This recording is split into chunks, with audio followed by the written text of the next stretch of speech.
പത്തനംതിട്ടയിൽ സീറ്റ് നിഷേധിച്ചതിൽ വീണ്ടും അതൃപ്തി പരസ്യമാക്കി പി.സി. ജോർജ്. സ്ഥാനാർത്ഥിത്വം നിഷേധിച്ചത് വെള്ളാപ്പള്ളി നടേശനാണെന്നാണ് ആരോപണം. ക്രൈസ്തവ സംഘടനകളുടെ നിരാശ തെരഞ്ഞെടുപ്പിൽ പ്രതിഫലിക്കുമെന്നും പി.സി. ജോർജ് റിപ്പോർട്ടറിനോട് പറഞ്ഞു. അതൃപ്തിയെക്കുറിച്ച് അറിയില്ലെന്ന് കേന്ദ്രമന്ത്രി വി. മുരളീധരൻ പറഞ്ഞു. പി.സി. ജോർജിനെ തള്ളി എം.ടി. രമേശും രംഗത്തെത്തി.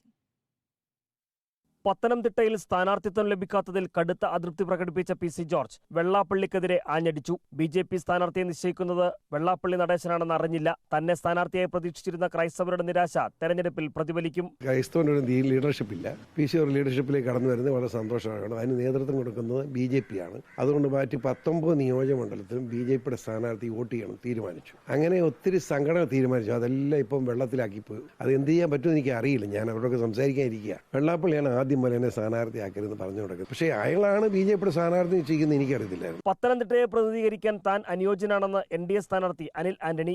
വളരെ ചാലഞ്ചിങ് ആയിട്ടുള്ള ഉത്തരവാദിത്തമാണ്. തീർച്ചയായിട്ടും വിജയിക്കുമെന്ന് തന്നെയാണ് എൻ്റെ വിശ്വാസം. കേരള രാഷ്ട്രീയത്തിലെ തന്നെ ഏറ്റവും പ്രഗത്ഭനായ ഒരു രാഷ്ട്രീയ നേതാവാണ്. 7 പ്രാവശ്യം MLA ആയിട്ടുണ്ട്. വളരെ ജനകീയനായ, വളരെ സ്ട്രോങ് ബോൾഡായിട്ടുള്ള നേതാവാണ് അദ്ദേഹത്തിൻ്റെ കൂടെ പിന്തുണ വെച്ച് തന്നെയായിരിക്കും ഞാൻ ഈ തെരഞ്ഞെടുപ്പിൽ വിജയിക്കാൻ പോകുന്നത്. പി.സി. ജോർജിന്റെ അതൃപ്തിയെക്കുറിച്ച് അറിയില്ലെന്നായിരുന്നു കേന്ദ്ര സഹമന്ത്രി വി. മുരളീധരന്റെ പ്രതികരണം.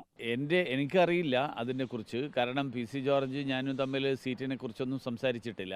പിന്നെ എന്താണ് പി.സി. ജോർജ് കൃത്യമായിട്ട് പറഞ്ഞത് എന്ന് എനിക്ക് അദ്ദേഹത്തോട് സംസാരിക്കാനും പറ്റിയില്ല. പി.സി. ജോർജിനെ തള്ളി കോഴിക്കോട്ടെ എൻ.ഡി.എ സ്ഥാനാർത്ഥി എം.ടി. രമേശും രംഗത്തെത്തി. പി.സി. ജോർജ് ഇപ്പം ബി.ജെ.പിയുടെ ഭാഗമാണല്ലോ. ബി.ജെ.പി പ്രവർത്തകനാണ് അദ്ദേഹം, ബി.ജെ.പിയുടെ നേതാവാണ് അദ്ദേഹം.